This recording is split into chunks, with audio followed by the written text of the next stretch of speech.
किसान भाइयों, नव वर्ष पर आप सभी को ढेर सारी शुभकामनाएं।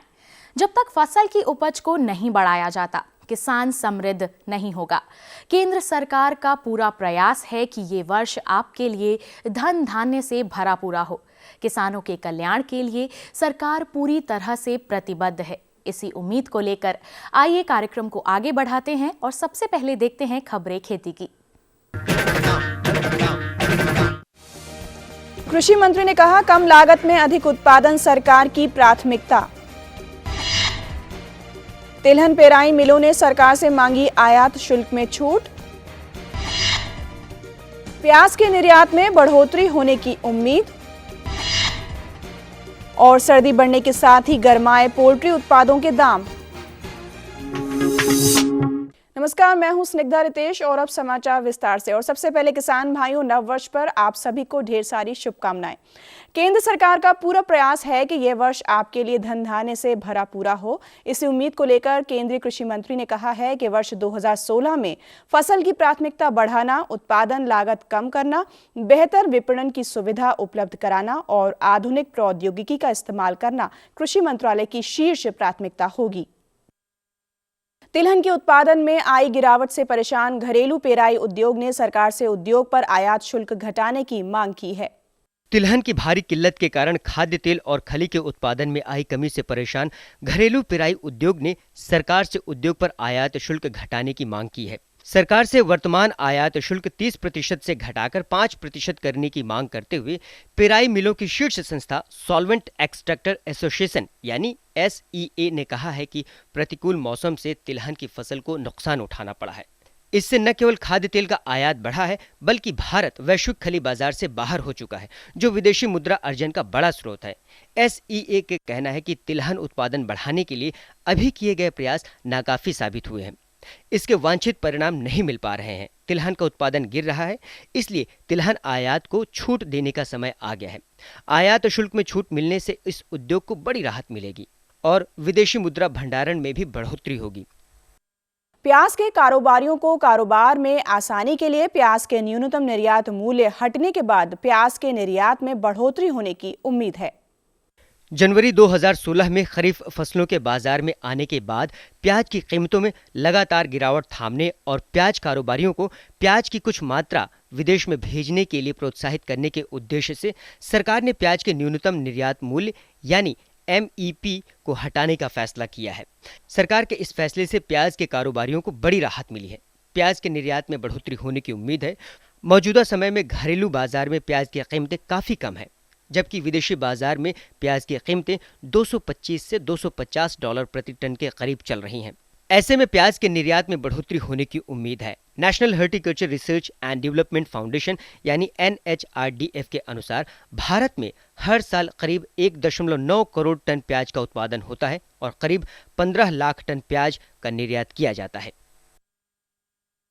सर्दी बढ़ने के साथ ही पोल्ट्री उत्पादों के दाम गरमाने लगे हैं। मांग बढ़ने से ब्रॉयलर चिकन और अंडे के दाम में लगातार तेजी आ रही है। मौजूदा समय में सर्दी बढ़ने के साथ ही पोल्ट्री उत्पादों की मांग बढ़ने से इसके दाम गरमाने लगे हैं। मांग बढ़ने से इनकी कीमत में तेजी दर्ज की जा रही है। सबसे ज्यादा तेजी अंडे की कीमतों में आ रही है, जबकि ब्रायल की मांग पिछले सीजन की अपेक्षा कम रहने से इसके दाम में अधिक तेजी नहीं आई है। अंडे के दामों में पिछले एक माह के भाव में 60 से 100 रुपए प्रति सैकड़े तक की उछाल दर्ज किया गया है। एक माह पहले तक 340 से 345 रुपए प्रति सैकड़ा बिकने वाला अंडा मौजूदा समय में 400 से 430 रुपए प्रति सैकड़ा तक बिक रहा है। पोल्ट्री मार्केट के कारोबारियों के अनुसार ठंडी के इस सीजन में अंडा कारोबारियों को अच्छा फायदा मिल रहा है, जबकि ब्रायल बाजार मामूली तेजी के साथ चल रहा है। मौसम में ठंडक का कहर जारी है, ऐसे में फसलों की समुचित देखभाल करना जरूरी है। तो आइए लेते हैं मौसम की जानकारी और मौसम के अनुसार किसानों के लिए कृषि सलाह। मौसम विज्ञान विभाग के अनुसार पंजाब, उत्तरी राजस्थान, उत्तर प्रदेश, बिहार, बंगाल, सिक्किम, मेघालय, मणिपुर, मिजोरम आदि के क्षेत्रों में कोहरा छाया रह सकता है। उत्तर पश्चिमी और मध्य भारत और पूर्वोत्तर के कुछ इलाकों में रात के तापमान में 2 से 4 डिग्री तक की बढ़ोतरी हो सकती है। अंडमान और निकोबार द्वीप समूह के कुछ इलाकों में बरसात होने की उम्मीद है। श्रीनगर, हिमाचल प्रदेश व उत्तराखंड की ऊंची पहाड़ियों पर बर्फबारी होने की संभावना है। पूर्वी उत्तर प्रदेश, दिल्ली और उत्तरी मध्य प्रदेश के इलाकों में सघन कोहरा पड़ने की उम्मीद है। कृषि परामर्श। मौसम के मिजाज को देखते हुए किसान भाइयों को सलाह दी जाती है कि वे आलू की फसल को अगेती एवं पिछेती झुलसा रोग से बचाने के लिए जिंक मैग्नीज कार्बोनेट 2 से 2.5 किलोग्राम को 800 से 1000 लीटर पानी में घोलकर प्रति हेक्टेयर की दर से छिड़काव बुआई के 30 से 45 दिन में अवश्य करें। वर्तमान मौसम में आलू की फसल को पाला से बचाने के लिए समय समय पर हल्की सिंचाई करते रहना चाहिए। और अब देखते हैं कि मंडियों में जिंसों के दाम किस प्रकार रहे।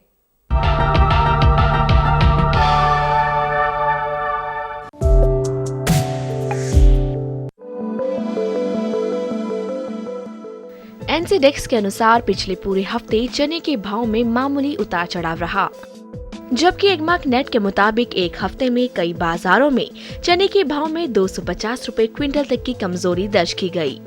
एगमार्क नेट के मुताबिक बीकानेर में 23 दिसंबर को चना के सौदे 4,731 रुपए में हुए, जो 1 दिसंबर को 4,501 रुपए प्रति क्विंटल पर हुए थे। एगमार्क नेट के मुताबिक चने के भाव राजस्थान की बालन मंडी में 4,400 रुपए क्विंटल, चाकसू मंडी में 4,000 रुपए, गंगापुर सिटी मंडी में 4,590 रुपए, रामगंज मंडी में 4,071 रुपए और कोल्हापुर में 6,500 रुपए क्विंटल रहे। छत्तीसगढ़ में चालू रबी सीजन में दालों की बुआई 1.42 लाख हेक्टेयर में की जा चुकी है, जिसमें चना और मसूर प्रमुख है। राज्य की कृषि विभाग के आंकड़ों के अनुसार 30 दिसंबर तक बुआई 65% पूरी हो चुकी है।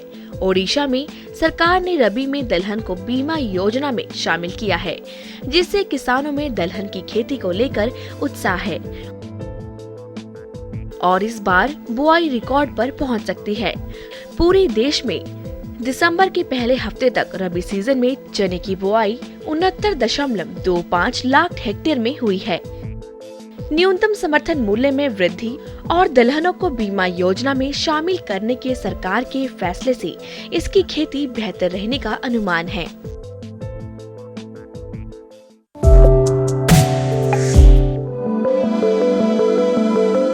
बीते हफ्ते चीनी के भाव में तेजी देखी गई।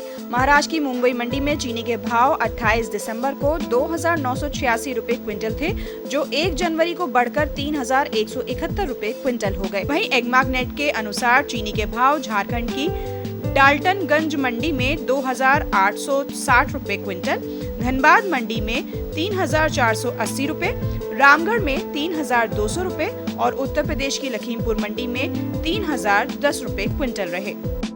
चीनी के भाव में तेजी की वजह स्टॉकिस्टों द्वारा इसका भंडारण करना भी है। दूसरी तरफ चीनी का नया पेराई सीजन 1 अक्टूबर से चल रहा है। विशेषज्ञों को अप्रैल में पेराई का सीजन खत्म होने के बाद चीनी के भाव में तेजी की संभावना लग रही थी, मगर भाव में तेजी अभी से आनी शुरू हो चुकी है। चीनी की कुल खपत में बड़ी कंपनियों की हिस्सेदारी 60% से ज्यादा है। किसान भाइयों, खेती से संबंधित समाचारों का आज का सिलसिला यहीं खत्म होता है। खेती किसानी और कृषि जगत से संबंधित नवीनतम जानकारी के लिए देखते रहिए कृषि दर्शन। नमस्कार। ये थे कृषि समाचार। आगे हम आपको दिखाएंगे कि किसानों के कल्याण के लिए क्या ऐतिहासिक कदम उठाए गए हैं, जो आगे आने वाले समय में आपके लिए बहुत ही लाभकारी साबित होंगे। और इसके बारे में आपको जानना बेहद जरूरी है कि क्या हैं सरकार की प्राथमिकताएं। लेकिन एक ब्रेक के बाद।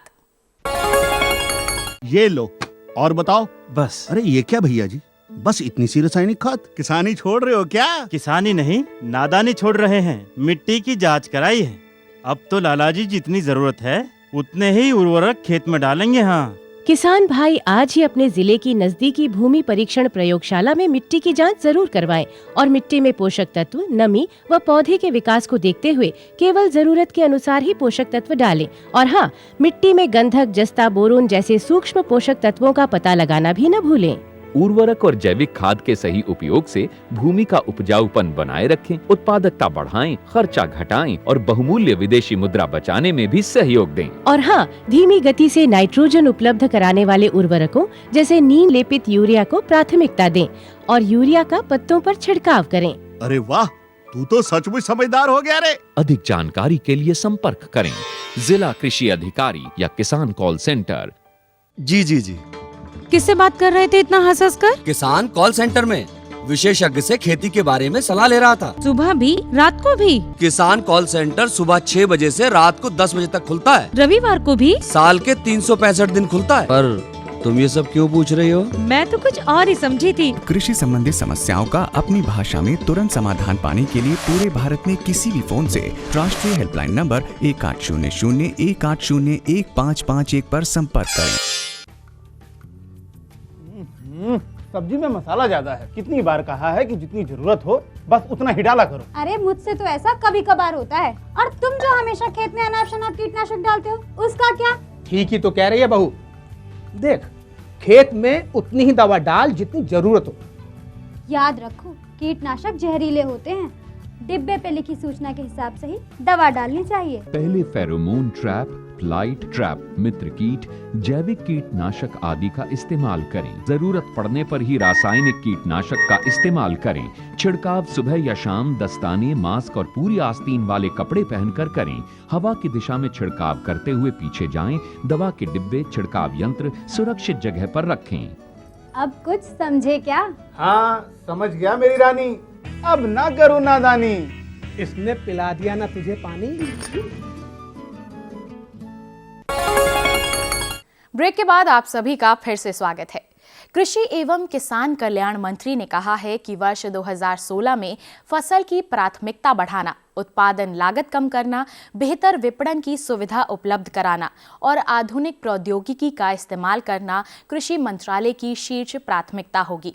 किसानों के लिए और कृषि को और लाभकारी बनाने के लिए सरकार ने और क्या-क्या कदम उठाए हैं, आइए जानने के लिए देखते हैं।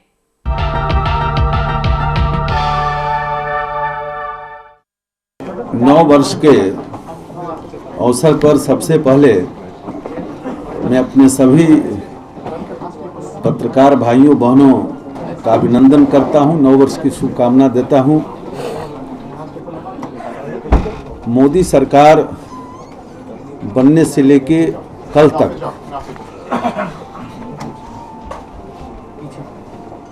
हमारे मंत्रालय के द्वारा जो भी कुछ काम किए गए हैं उसका एक प्रेजेंटेशन भी हम दिखाएंगे। मुख्य रूप से 2-4 बातें मैं पहले ही बताना चाहता हूं कि किसान की गरीबी तभी दूर होगी जब खेती की उत्पादकता बढ़ेगी। आज दुनिया के औसतन फसल पैदावार की तुलना में हमारे यहाँ हर एकड़ में आधा ही उत्पादन होता है।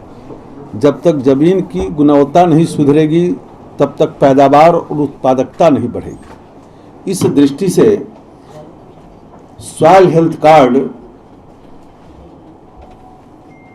नाम की एक योजना केंद्र की ओर से राज्यों के अंदर अपने संसाधनों से पहले कुछ करते थे, लेकिन केंद्र की ओर से पहली बार शुरू किया गया।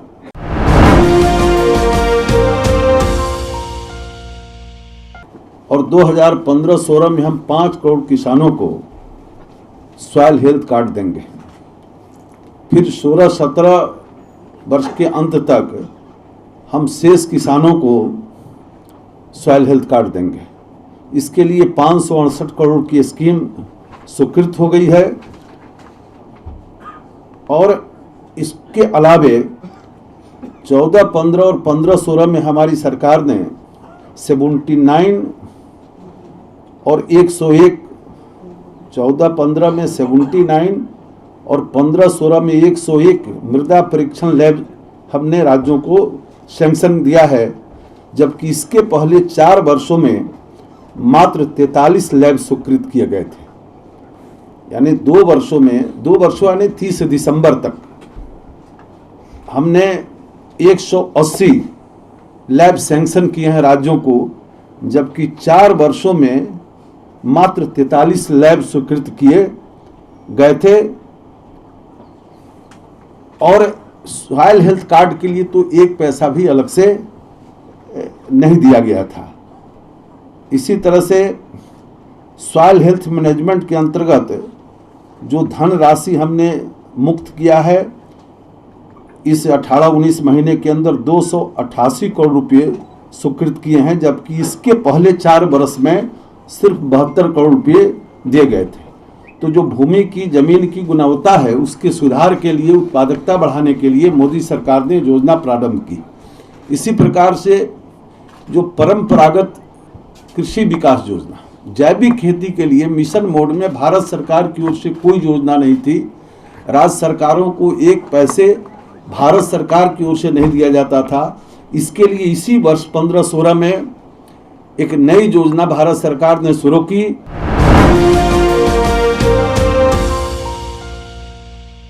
और उसमें हमने 300 करोड़ का आवंटन किया है और अभी तक 30 दिसंबर तक 8000 क्लस्टर राज्यों ने बनाए हैं और ये काम जारी है। हमारा लक्ष्य है इसको 10,000 क्लस्टर बनाने का पूरे देश में, जो 31 मार्च तक निश्चित रूप से पूरा हो जाएगा। इसी प्रकार से जो भूमिहीन किसान हैं उनका जो संयुक्त जिम्मेवारी समूह बनाना था, ये योजना बहुत पहले प्रारंभ की गई थी, लेकिन पहले 6-7 वर्षों के अंदर 6,72,000 समूह बनाए गए थे, 6-7 वर्षों के अंदर मोदी सरकार आने के पहले। लेकिन हमने 18 महीने के अंदर 7,28,000 समूह गठित किए हैं और 7,000 करोड़ से ज़्यादा की राशि उनको कर्ज दिए हैं। प्रधानमंत्री सिंचाई योजना के अंतर्गत 53,300 करोड़ रुपए का प्रावधान किया गया।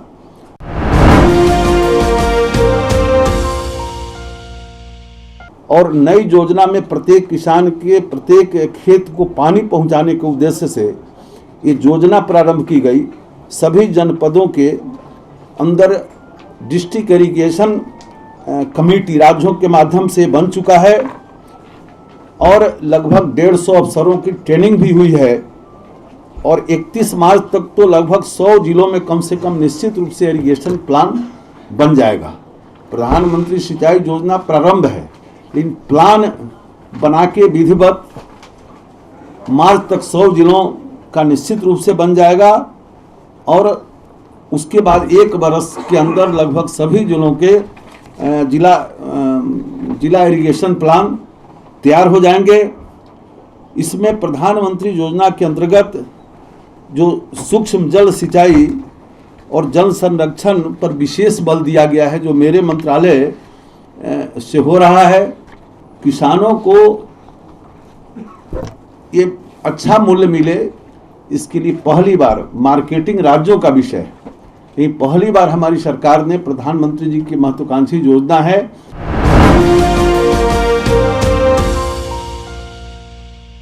2017 तक सामान्य ई मार्केट प्लेटफॉर्म शुरू करने के उद्देश्य से 585 मंडियों को जोड़ने के लिए 200 करोड़ रुपए का आवंटन प्राप्त हुआ है। 31 दिसंबर 2015 तक 8 राज्यों ने हमें अपने प्रस्ताव भेजे हैं, जिसके तहत 214 मंडियों के लिए हमने 111 करोड़ रुपए की स्वीकृति दी है। और इस स्कीम के तहत अप्रैल के प्रथम सप्ताह में ई ट्रेडिंग प्लेटफॉर्म को विकसित करना उस दिन शुरू हो जाएगा। एक वेबसाइट लॉन्च होगा और सितंबर तक 1 अप्रैल से लेकर सितंबर के महीने के अंत तक 200 मार्केट को 16 में हम जोड़ देंगे। 17 सितंबर तक 200 को और जोड़ देंगे और दिसंबर 17 आते आते 185 जो शेष मार्केट होंगे उनको भी जोड़ देंगे। इस प्रकार से 585 मंडियों को जोड़ेंगे। इसी प्रकार से जो ये राष्ट्रीय आपदा के तहत जो राज्यों को सहायता दी जाती है, तो एक तो राष्ट्रीय आपदा से सहायता देने के पहले ही प्रतिवर्ष राज्यों को राज्य आपदा कोष में पैसे जाते हैं। तो पिछले वर्षों की तुलना में पिछले 5 वर्ष के अंदर जितना मिला होगा उससे 2 गुना राशि अगले 5 वर्ष के लिए हमारी सरकार ने आवंटन दिया है। और 14-15 का भी आंकड़ा आप देखेंगे स्लाइड में, 14-15 में जिसको मिला उससे दुगुना 15-16 में राज्यों को राज्य आपदा कोष में पैसे गए हैं। और राष्ट्रीय आपदा कोष से भी यदि आप चार्ट देखेंगे तो पिछले 4 वर्षों में राज्य सरकार जो मांगती है प्रभावित होने के बाद, तो वो 4 बरस के आंकड़े देखेंगे और अभी हमारा दिसंबर तक का देखेंगे तो 4 बरस से ज़्यादा है, जबकि अभी 6 राज्यों का देना बाकी है। तो किसानों के हित के लिए सरकार, मोदी सरकार समर्पित है। और हमने कई नॉर्म्स भी चेंज किए कि यदि 33% नुकसान होता है तो हम देंगे। पहले 50% नुकसान पर ही उनकी मदद की जाती थी और पहले जो राशि दी जाती थी उससे हम 1.5 गुना राशि दे रहे हैं। और ये जो सबसे ऐतिहासिक कदम इस सरकार की है कि पहले यदि आपदा के कारण उसके फसल के दाने खराब हो गए, धान गेहूं, तो उसको न्यूनतम समर्थन मूल्य नहीं मिलता था। माननीय प्रधानमंत्री जी ने पिछले वर्ष घोषणा की कि नहीं, उनको भी पूरा समर्थन मिलेगा। अभी जिसका अच्छा धान है उसको जितना समर्थन मूल्य मिलता है, जो खराब हुआ है उसको भी इतना ही समर्थन मूल्य मिलेगा। उसको हम स्टॉक अलग करेंगे। इसमें किसान का कोई कसूर नहीं है। यदि प्रकृति की मार से उसका अनाज खराब होता है तो इसका नुकसान सरकार को, किसान को नहीं होना चाहिए। कुल मिला जुलाकर हमारी सरकार की जो प्रतिबद्धता है वो ये है कि उत्पादकता बढ़ाना, और जब तक उत्पादकता नहीं बढ़ेगा तब तक देश के किसानों का भला नहीं होगा। दूसरा, लागत कम हो, और तीसरा, अच्छा मार्केट हो, और चौथा, नई टेक्नोलॉजी का अधिक से अधिक इस्तेमाल हो। ये हमारी सरकार की प्राथमिकता है और मुझे विश्वास है कि देश के किसान राज्य सरकारों के समर्थन और कृषि वैज्ञानिकों के परिश्रम के बल पर हम अपने अधिकारियों के सहयोग से निश्चित रूप से कृषि के क्षेत्र में भारी बदलाव इस देश के अंदर आएगा। अरे सुन तो। मुझे क्या सुनाना चाहते हो? जो सुनाओ मेरी सौतन को। किसको? अरे वही तुम्हारा मोबाइल फोन जिससे सुबह शाम दिन रात चिपके रहते थे और कहते थे किसान कॉल सेंटर से बातें हो रही हैं। अच्छा, ये बात है। हाँ, क्यों? क्या हुआ? अब बात नहीं होती क्या? अब तो झट से बात हो जाती है। ऐसा क्या? हाँ, अब तो ज्यादा लाइनें और खास तकनीक के कारण खेती के माहिरों से तुरंत बात हो जाती है। और अगर कभी लाइन व्यस्त हो तो अपनी समस्या फोन पर रिकॉर्ड करा दो, वहाँ से फोन आ जाता है और समस्या की हल का मैसेज भी आ जाता है। ये देखो, आ गया। अरे वाह, इसका मतलब इंतजार की घड़ी अब खत्म। हाँ, तभी मैं सोचूं कि आजकल मुझ पर इतना प्यार क्यों आ रहा है। कृषि संबंधी समस्याओं का अपनी भाषा में तुरंत हल पाने के लिए पूरे भारत में किसी भी फोन से हेल्पलाइन नंबर पर संपर्क करें। किसानों का दोस्त, किसान कॉल सेंटर।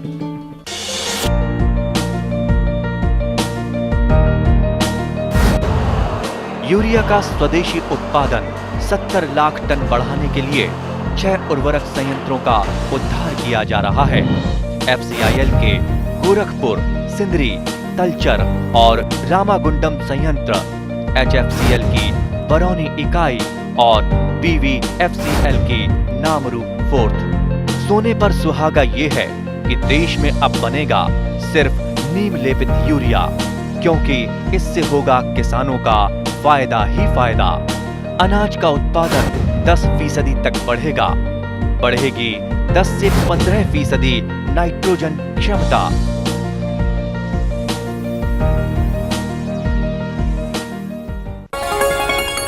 आपको हमारा कार्यक्रम कृषि दर्शन कैसा लगा? अपने सुझाव, प्रतिक्रियाएं एवं सवाल हमें इस पते पर भेजें।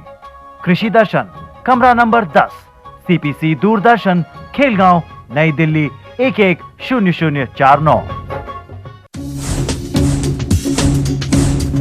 जुड़िए हमारे साथ ट्विटर पर twitter.com/कृषिदर्शन-dd, फेसबुक पर facebook.com/कृषिदर्शन-dd और देखिए कृषि दर्शन अब YouTube पर भी youtube.com/user/कृषिदर्शन-dd।